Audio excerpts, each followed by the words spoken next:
ఒక సాధారణ మధ్యతరగతి రైతు కుటుంబంలో పుట్టి తెలుగు మీడియంలో, అది కూడా ఒక చిన్న మున్సిపల్ హై స్కూల్లో చదువుకున్న ఒక కుర్రాడు కష్టపడి తన ప్రతిభతో ఎదిగి ఉన్నత చదువులు చదువుకుని విదేశాలకు వెళ్లి తన ప్రతిభతో, తన ఆలోచనలతో వ్యాపార రంగంలో గణనీయంగా రాణించి తిరిగి తన స్వదేశానికొచ్చి అక్కడ పరిస్థితులు చూసి చలించి తనకింతటి కీర్తి ప్రతిష్టల్ని, మంచి జీవితాన్నిచ్చిన నా జన్మభూమికి నేనేదైనా చెయ్యాలి అనే తలంపుతో తన సమయాన్ని, తన జీవితాన్నే తన ప్రజల కోసం అంకితం చెయ్యాలని వచ్చిన వ్యక్తిని మీరెప్పుడైనా చూసారా?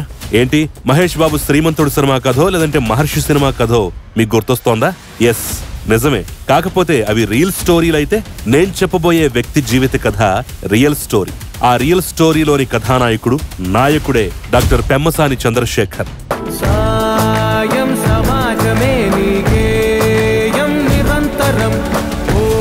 సినిమా వల్ల ఒకరు హీరో అయితే అది క్రియేషన్. అదే ప్రజల కష్టాలను తీర్చి హీరోగా నిలిస్తే అది సెన్సేషన్, భవిష్యత్తు తరాలకు మోటివేషన్. అలా జనం కష్టాలను తీరుస్తూ జనంలోకి వస్తున్న రియల్ హీరోనే డాక్టర్ పెమ్మసాని చంద్రశేఖర్. సినిమా స్టోరీని తలపించే ఆయన ఇన్స్పిరేషనల్ స్టోరీని ఈ వీడియోలో చూసే ప్రయత్నం చేద్దాం.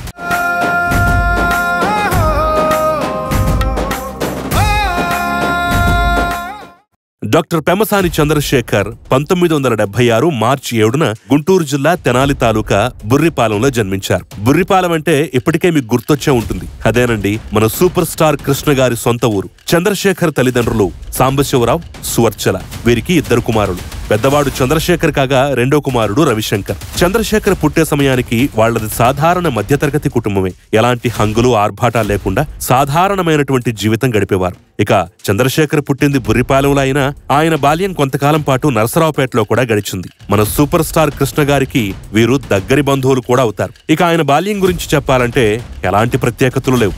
ఆయన ఒక సాధారణమైనటువంటి మున్సిపల్ హై స్కూల్లో, అది కూడా అచ్చంగా తెలుగు మీడియంలోనే చదువుకున్నారు. తను ఎదగటానికి, తన ప్రతిభ వికసించటానికి తెలుగు మీడియంలో చదువుకోవటం ఏనాడు అడ్డు కాలేదు చంద్రశేఖర్కి. ఆయన చిన్నప్పటి నుంచి మంచి ప్రతిభాశాలి, చదువుల్లో కూడా బాగా రాణించేవారు. 1991లో తన 10th క్లాస్ ను పూర్తి చేసిన చంద్రశేఖర్ ఆ తర్వాత గుంటూరులో ఇంటర్మీడియట్ 93లో పూర్తి చేశారు. తాను చిన్నప్పటి నుంచి కలలు కన్నటువంటి మెడిసిన్ వైపు ఆ తర్వాత అడుగులు వేశారు. అయితే తాను డాక్టర్ అవ్వాలి అనుకోవటం వెనక కూడా ఒక బాధాకరమైన ఘటన ఉంది. తన దగ్గరి బంధువు ఒకరు చిన్నప్పుడే క్యాన్సర్ సోకి సరైన వైద్య సదుపాయాలు లేక, సరైన వైద్యం అందక తన కళ్ల ముందే చనిపోవటం చూసి చలించిపోయారు చంద్రశేఖర్. ఇలాంటి మరణం ఎవరికీ సంభవించకూడదు. తన చుట్టుపక్కల ఉన్న వాళ్ళకి, తన వాళ్లకి ఇలాంటి పరిస్థితి ఎదురవ్వకూడదు. వైద్య సదుపాయాలకు నోచుకోనటువంటి మారుమూల ప్రాంతాలకు కూడా వైద్యుడిగా తాను సేవలందించాలనేటటువంటి సంకల్పం ఆ రోజే మనసులోకొచ్చింది, బలంగా నాటుకుంది. ఎంతలా అంటే కొన్ని వేల మంది పోటీ పడేటటువంటి ఎంసెట్ పరీక్షల్లో,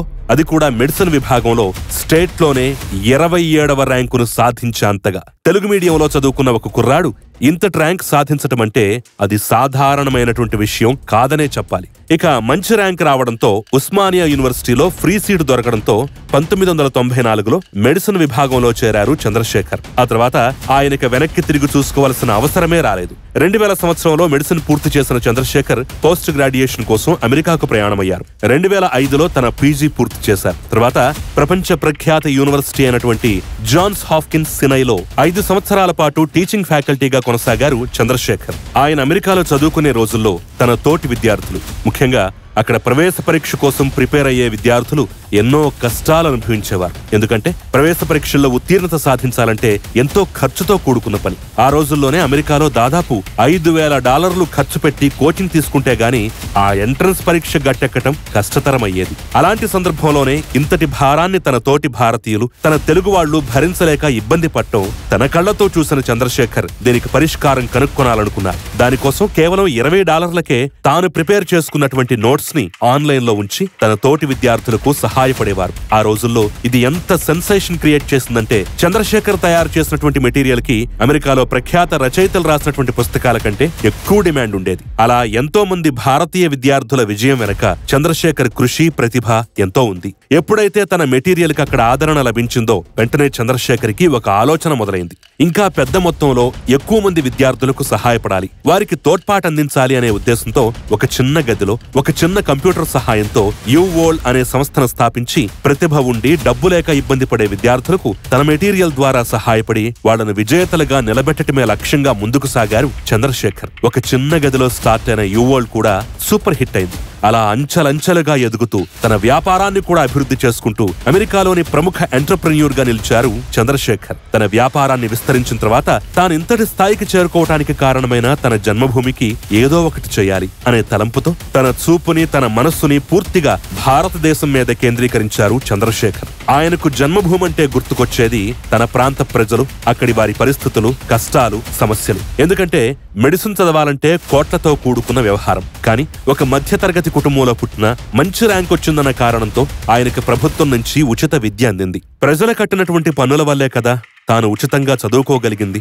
ఆ విద్యతోనే కదా ఇంతటి వాడు కాగలిగింది, ఇంతటి వ్యాపార సామ్రాజ్యాన్ని నిర్మించగలిగింది అనే భావన ఆయనకుంది. అందుకే తనకు ఏ కష్టం రానివ్వకుండా చూసిన ఆ ప్రజల కష్టాలను తీర్చాలనుకున్నారు చంద్రశేఖర్. ముఖ్యంగా తాను పెరిగినటువంటి పల్నాడు ప్రాంతంలో గుక్కెడు తాగునీరు కోసం ఆ ప్రాంత ప్రజలు పడుతున్న కష్టాలను తన కళ్లతో చూసి చలించిపోయారు చంద్రశేఖర్. ముందుగా వాళ్లందరికీ సాయం అందించాలనుకుని వాళ్ల గొంతు తడపాలనే ఉద్దేశంతో మాచర్ల ప్రాంతంలో 100కు పైగా బోర్వెల్స్ తవ్వించి మోటార్లు కూడా అందించారు. అది కూడా 2013 ప్రాంతంలో. ఎన్నో ఆర్ఓ ప్లాంట్లు కూడా ఏర్పాటు చేశారు ఆ ప్రాంతంలో. అలాగే ప్రజల తాగునీటి అవసరాలు తీర్చడం కోసం 2 ఓవర్ హెడ్ ట్యాంకులు కూడా నిర్మించారు. మొత్తం పల్నాడు ప్రాంతంలో ముఖ్యంగా మాచర్ల, గురజాల, పిడుగురాళ్ల వంటి ప్రాంతాల్లో చంద్రశేఖర్ ఏర్పాటు చేసినటువంటి అనేక నీటి ట్యాంకర్లు ఆ ప్రాంతంలో ప్రజల నీటి అవసరాలు తీరుస్తూ ఉంటాయి. ఆ తర్వాత తన దృష్టిని విద్యారంగం వైపు సారించి తను పుట్టి పెరిగినటువంటి బుర్రిపాలెంలోనే ఇంటర్నేషనల్ స్థాయి విద్యనందించే వెస్ట్ బెర్రీ అనే స్కూల్ ను ఆహ్వానించి ఎల్కేజీ నుంచి 12వ తరగతి వరకు అక్కడ విద్యార్థులకు విద్యనందిస్తున్నారు. ఈ స్కూల్ ఏర్పాటు చేయడానికి గల కారణం ఒక్కటే, అంతర్జాతీయ స్థాయి విద్యా ప్రమాణాలను గ్రామ స్థాయికి తీసుకురావటమే. ఇక అంతేకాకుండా 2002లో బుర్రిపాలెంలో సూపర్ స్టార్ కృష్ణ గారి కుటుంబ సభ్యులతో కలిసి ఒక బిఎడ్ కాలేజ్ కూడా ఏర్పాటు చేశారు. దాంతో పాటుగా పెమ్మసాని ఫౌండేషన్ ద్వారా ఎంతో మంది పేద విద్యార్థులకు పూర్తిగా ఫీజులు చెల్లించి వారిని విద్యావంతులుగా తీర్చిదిద్దారు చంద్రశేఖర్. ఇలా అనేక సేవా కార్యక్రమాలు చేస్తున్నా సరే ఎక్కడో చిన్న అసంతృప్తి. తన ప్రాంత ప్రజలకి ఇంకా చేయాలి, ఇంకా ఏదో మేలు చేయాలనే ఆలోచన రాజకీయాల వైపు అడుగులు వేసేలా చేసింది.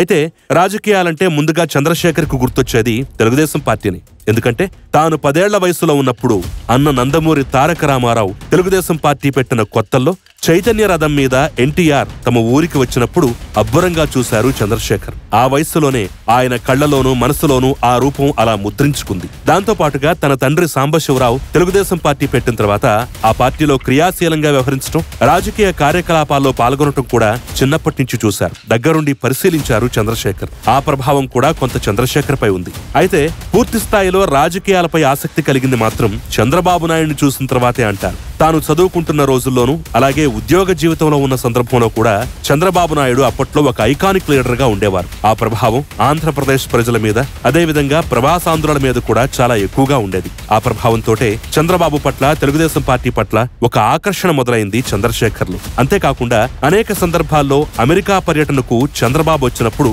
ప్రతి సందర్భంలోనూ, ప్రతి మీటింగ్ లోనూ చంద్రశేఖర్ కూడా పాల్గొనేవారు. అలా చంద్రబాబుతో సాన్నిహిత్య సంబంధాలు కూడా ఏర్పడ్డాయి. ముఖ్యంగా 25 ఏళ్ల వయసుకే చంద్రశేఖర్ సాధించిన విజయాలు, ఆయన ఎక్కిన మెట్లు చూసి చంద్రబాబు కూడా అభినందించారు. అలా చంద్రశేఖర్ కి రాజకీయాలంటే ఆసక్తి ప్రారంభమైన దగ్గర నుంచి ఆయన తెలుగుదేశం పార్టీతో కలిసి పనిచేయడం ప్రారంభించారు. ఆంధ్రప్రదేశ్ లోను, అదేవిధంగా అమెరికాలో తెలుగుదేశం పార్టీ తలపెట్టిన ప్రతి కార్యక్రమంలో ఈయన భాగస్వామ్యం ఎంతో ఉంది. ఇక పెమ్మసాని పార్టీకి, ఎన్టీఆర్ కి ఎంతటి వీరాభిమానంటే ఎన్టీఆర్ 100వ జయంతి సంవత్సరంలో 365 రోజుల పాటు తన సొంత థియేటర్ అయినటువంటి తెనాలి పెమ్మసాని థియేటర్లో ప్రతిరోజు ప్రత్యేకంగా ఒక ఫ్రీ షోని ఎన్టీఆర్ కోసం డెడికేట్ చేసి ఘననివాళి అర్పించారు. ఇక ఎంత అభిమానం ఉన్నా తాను పూర్తి స్థాయిలో క్రియాశీల రాజకీయాల్లోకి రావడానికి కారణం అమరావతి అంటారు పెమ్మసాని చంద్రశేఖర్. తాను పుట్టిన ప్రాంతంలో రాష్ట్రానికి రాజధాని వచ్చింది అనేటువంటి సంతోషం 3 నాళ్ల ముచ్చటగా మారిపోవటం, 5 సంవత్సరాల్లోనే ఆ కలలన్నీ కలలుగా మారటం చంద్రశేఖర్ ని ఎంతో కదిలించి వేసింది.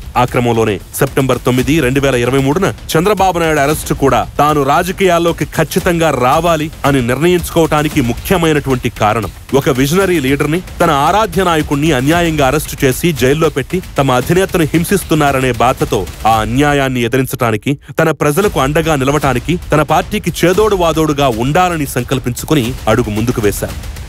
ఈ నేపథ్యంలోనే 2024 ఎన్నికల్లో గుంటూరు ఎంపీ అభ్యర్థిగా పెమ్మసాని చంద్రశేఖర్ పేరు తెరమీదకొచ్చింది. సిట్టింగ్ ఎంపీగా ఉన్న గల్లా జయదేవ్ రాజకీయాల నుంచి విరామం ప్రకటించడం, ఆయన ప్రభుత్వాన్ని ప్రశ్నించినటువంటి తీరుతోటి టార్గెట్ చేసి వేధించినటువంటి విధానం చంద్రశేఖర్ ని మరింత కలిచివేసింది. మొండోడు రాజు కన్నా గొప్పోడంటారు. నేను అలాంటి మొండోణ్ణి. ప్రజల కోసం పాటుపడాలి, సేవ చేయాలి, వారి కష్టాలకు తాను అండగా నిలవాలనే మొండి ధైర్యం నాలో ఉంది అంటూ ముందుకు సాగుతున్నారు పెమ్మసాని చంద్రశేఖర్. రేపటి రోజున పార్టీ అవకాశం కల్పిస్తే ఖచ్చితంగా గెలిచి నిలిచి పార్లమెంటులో ఆంధ్రప్రదేశ్ కోసం తన వాణి గట్టిగా వినిపించాలనే సంకల్పంతో ఉన్నారు చంద్రశేఖర్. చదువుకున్న వాళ్లు, సక్సెస్ అయిన వాళ్లు చట్టసభల్లో అడుగు పెట్టాలని మనం ఎప్పటినుంచో కలలు కంటున్నాం.